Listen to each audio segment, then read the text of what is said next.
Otis. I'm Amber. Mesha Aiden. Okay, Jar Jar Binks. Today we'll be book talking Six of Crows by Leigh Bardugo. Yay. So someone give us a fun fact. Otis, you're the fun fact expert here. And Golden Book. So Leigh Bardugo actually has osteonecrosis. I'm so pro. Has osteonecrosis. You get which a gold means star. which means that her bone cells die. So it's pretty much bones. It's painful, probably. Yeah. Painful. So it's literally bone death. So the character 𝒂𝐫𝒄𝒅 in Six of Crows is actually based off of her because he also walks with a cane, like Leigh Bardugo. So this might be like a controversial opinion, but I actually like Six of Crows better than Shadow and Bone. That's not that controversial because so do I. Basically, everyone in the fandom. Yeah, I feel like her books like slowly get better. Like Shadow and Bone, the first book is probably the weakest, and slowly gets better and better. Whoa! It's not weak. It's like really good. It's good, but the weakest, it's relative. Yeah, I suppose so. Relative. Yeah. And like a reason why is because of the settings. Like I feel like 𝒂𝐫𝒄𝒅 is more interesting setting than just Rabbit. It's more sophisticated plot to like write, I guess too. I mean, because in Shadow and Bone, there's still that setting of sure it's grim and everything, but there's still that sort of feeling in the setting of a hope, a brightness, and like this is very cliche, but a bright light in the distant future. Light. Yeah, exactly. But in 𝒂𝐫𝒄𝒅, it's sort of depressing. Really, really depressing. Like him. What? Nothing. like the BookBenders in our souls. And that sort of makes the book a lot more interesting to read because it shows how everybody's very depressing and yet still manages to make people laugh. It's almost as depressing as the creation of Mewtwo. Quiet. And yeah, I feel like another thing is like the difference between the characters in Shadow and Bone and Six of Crows. And actually, even the difference between Six of Crows, the characters in Six of Crows itself. Yeah, they are. Like you know how Wylan is the son of a merchant. Yeah.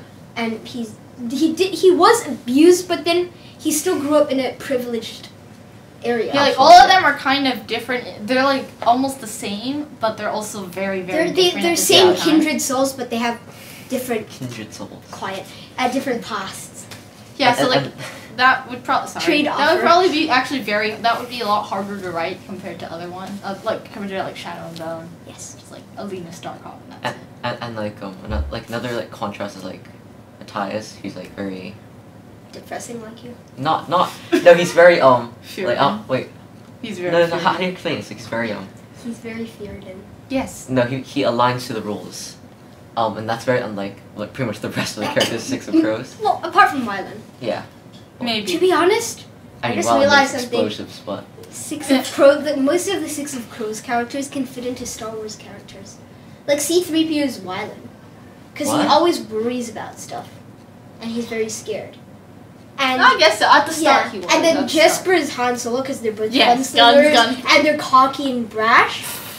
And then Matthias is Chewie because he's just the entire time. Hey, Matthias is not Chewie. He's grunting. Chewie is all he does is grunt. All he does is grunt the entire book. Chewie doesn't grunt. Chewie plays that space chess thing, which involves him banging on a table. Not that much grunting though. It's an improvement. Yeah, and I guess Nina is is Princess Leia because she was sort of half an ambassador and she knows a lot of languages and stuff. So she's sort of like Princess Leia. Yeah. But she can still fight. So does Princess Leia. Yeah. Exactly. My point. I rest my case. Who would an be? No one. Ha. I said most of them. Who'd be Actually, never mind. So Jinx. So who would be Darth Vader then? Amber.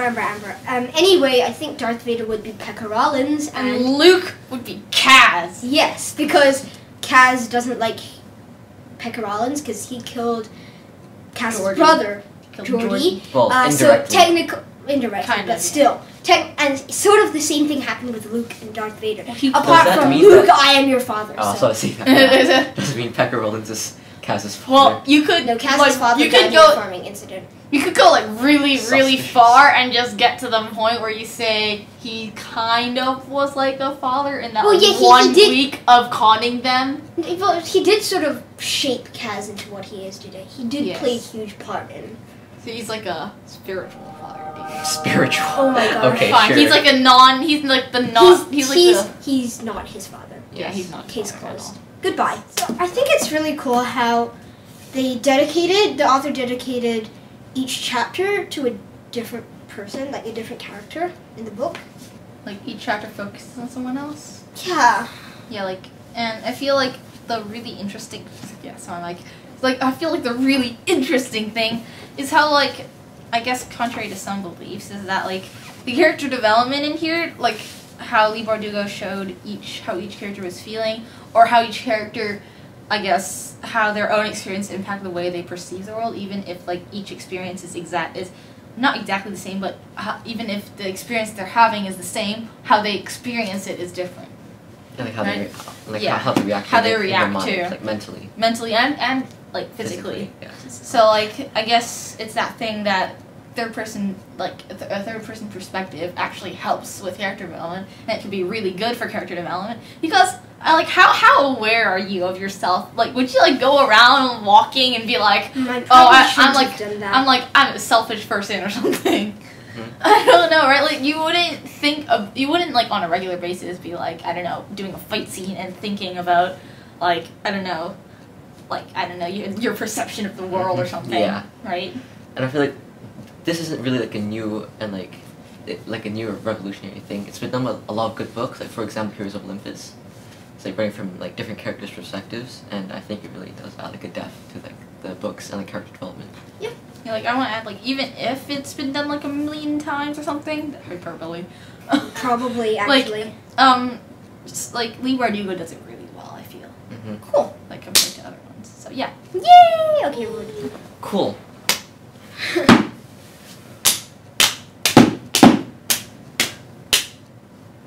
Wait, how long? So let's end with a nice little quote from the book. Kaz leaned back. What's the easiest way to steal a man's wallet? Knife to the throat, asked Dinesh. Gun to the back, said Jesper. Poisonous cup, suggested Nina. You're all horrible, said Matthias. Kaz rolled his eyes. The easiest way to steal a man's wallet is to tell him you're going to steal his watch. Woo! Yeah. Yeah. Isn't that what like magicians do? Like distraction? Yes. That's why sleight of hand. That's Kaz. What were they talking about? Like the mark or something? Yeah, they were trying to steal someone's. No, they were literally. They were trying to do the. Oh, they were coaching. They were coaching Wylan. Yeah. Okay. I mean, I think this quote was definitely funny and. Horrible at flipping us. Hey. It's hard on camera. It captured the essence of all the people, like all the characters in the book. Apart from Wylan, he didn't appear in this quote, but yeah, Nina is obsessed with that. Like she's like the she's like the Junior Saffron. Yeah, she's like Junior Saffron's her idol. In a sense. Yeah, in a sense. And then mentor. Inedge used to be bloodthirsty, but knife. Yeah, knife, and then Jesper's just happy-go-lucky, and Matthias is depressing like Otis. Yay! Yay! Cool. Depressing and pessimistic. Let's add that if you too. like this video, you should subscribe. Yes. And like the video. If you like not, you should also subscribe. Yes, so don't forget to like, subscribe, and tell us what you think in the comments below. Yes. Did you like Six of Crows better, or did you like any of the other books that Leigh Bardugo wrote? I mean, casually waves his gun around. Oh god, it's a rubber band gun, not loaded. This is a rubber band cup. Okay, rubber band. So thank you. Not a rubber band knife. Bye. Bye. Thank you. This is a really.